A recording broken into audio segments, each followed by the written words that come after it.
Yeah, like they did their system on points, and then they gave a head start basically to the people who were of a certain ethnicity, so they'd have more points if you did it.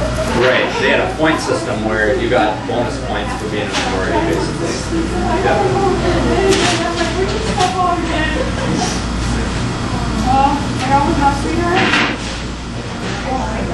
Okay.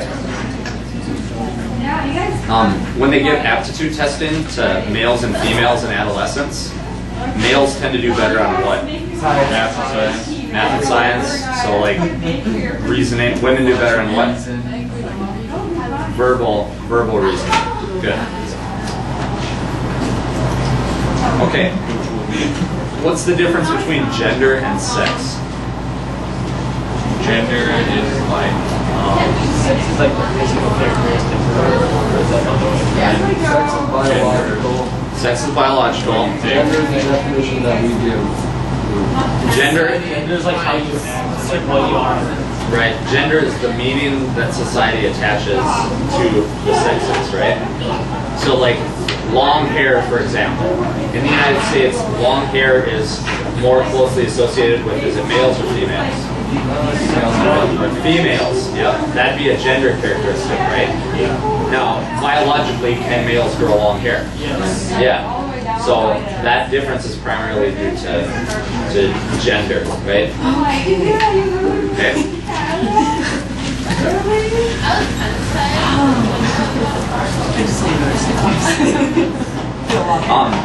They did some global research on gender, and they found that in most societies that have hunting and warfare, is that carried out predominantly by males or females? Males. Okay.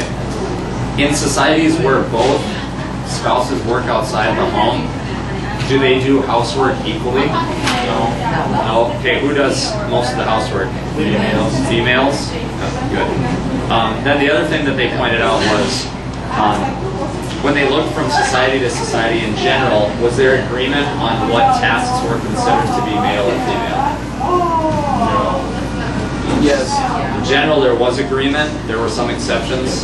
So, but in general, if you know the protector role, right? Role. Remember the difference between status and role. So, role is something that you perform. So, the protector role generally is carried out by which person in the family? By the male. Yep. The nurturer role is generally carried out by who? Female. Okay. Again, there are exceptions amongst families, even within a culture. And there are exceptions from culture to culture, but generally that's what happens. Okay. If there's an organization where females dominate, what's that called? Matriarchy. And then if males dominate? Patriarchy. Good.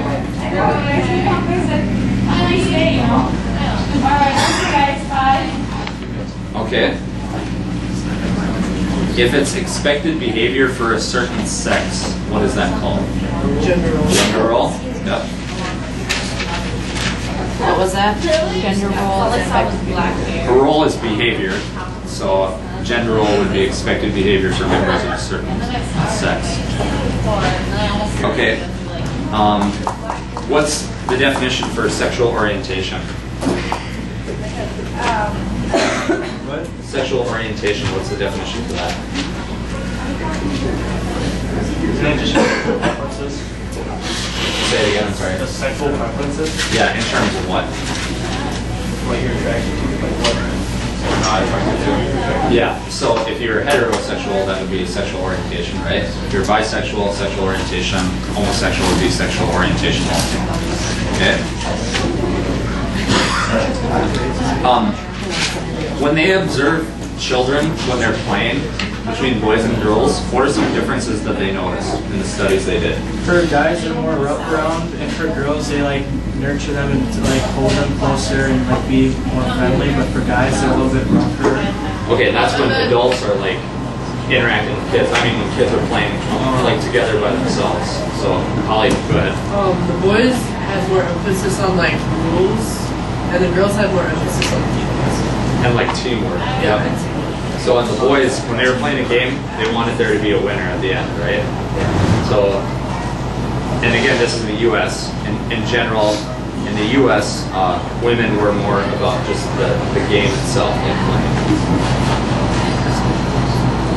Okay, give me 5 examples of jobs that would be considered blue collar. Factory work. Construction worker. Factory work, construction, Custodian. blue collar. 5 examples. Blue is. I don't think waitressing would be blue collar. Bartender, maybe. Ditch digger. Mechanic, ditch digger, plumber. Okay, blue collar is like physical labor that traditionally has been done by males. Okay, so now give me some examples of occupations then that would be traditionally considered pink collar.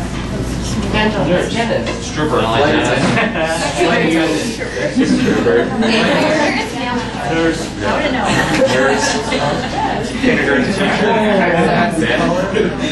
All right. Now, give me some examples of occupations that would be white collar. Doctor. Doctor, Lawyer. IT. lawyer, information technology, government bureaucrat. What does white collar mean? That is just professional? Yeah, like More professional. High paid. Yeah, managerial. More thought than manual labor. Hey. Me too. Okay. That's every little street. Okay. What would functionalists say about gender? It's good It's good because it. because it separates, it makes distinct roles for males and females and helps them like have a purpose. It has structure. Makes it more functional. Yeah, it helps society to function better. Exactly. Okay. What would conflict theorists say about gender? Or about gender?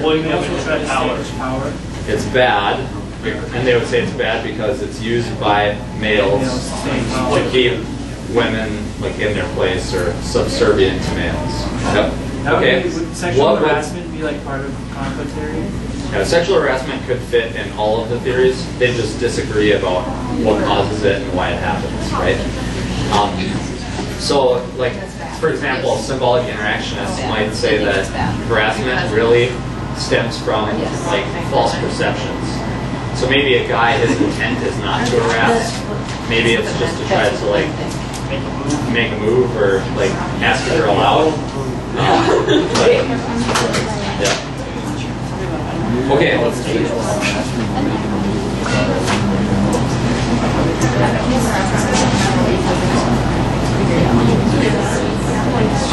In terms of their beliefs, what makes Protestants in the United States and the Amish in the United States different in terms of their beliefs regarding technology?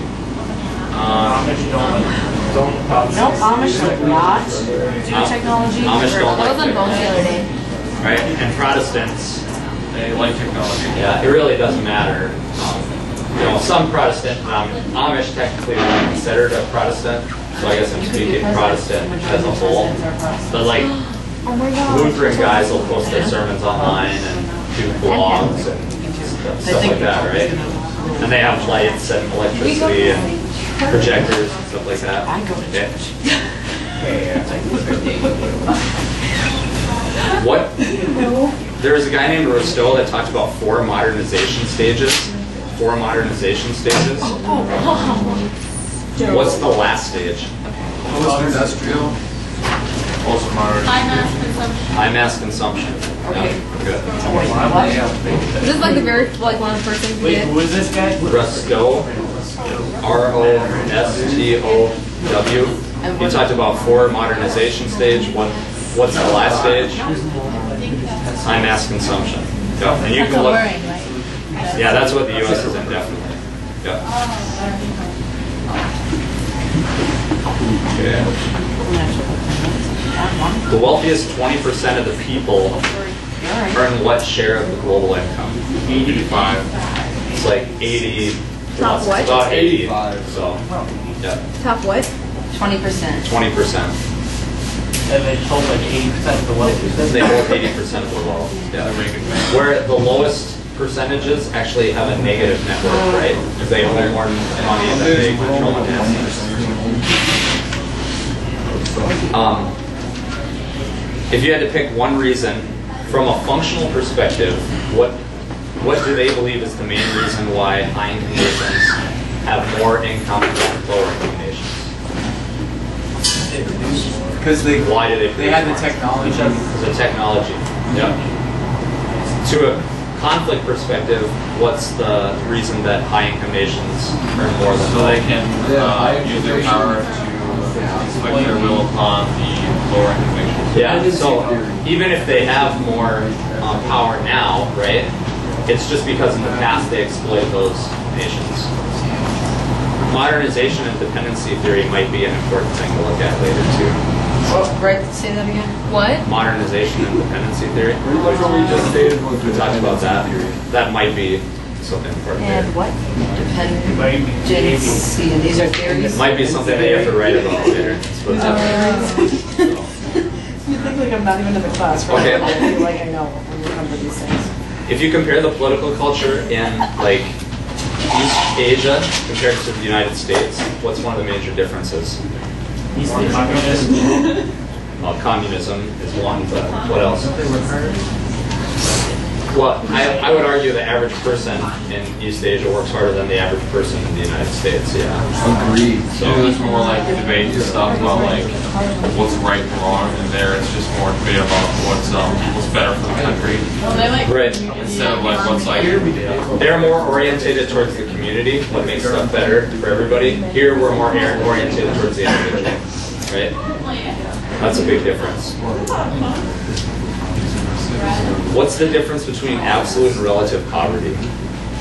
Megan, I'll look over here, so I'm kind of looking at this. Relative is like not really bad, and absolute is like they have absolutely no money. Like they could die.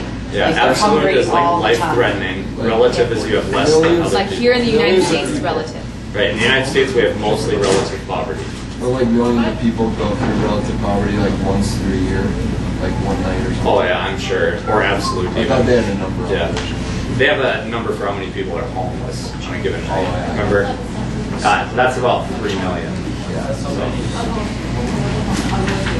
Does that include people that like are like drunk and fall asleep outside?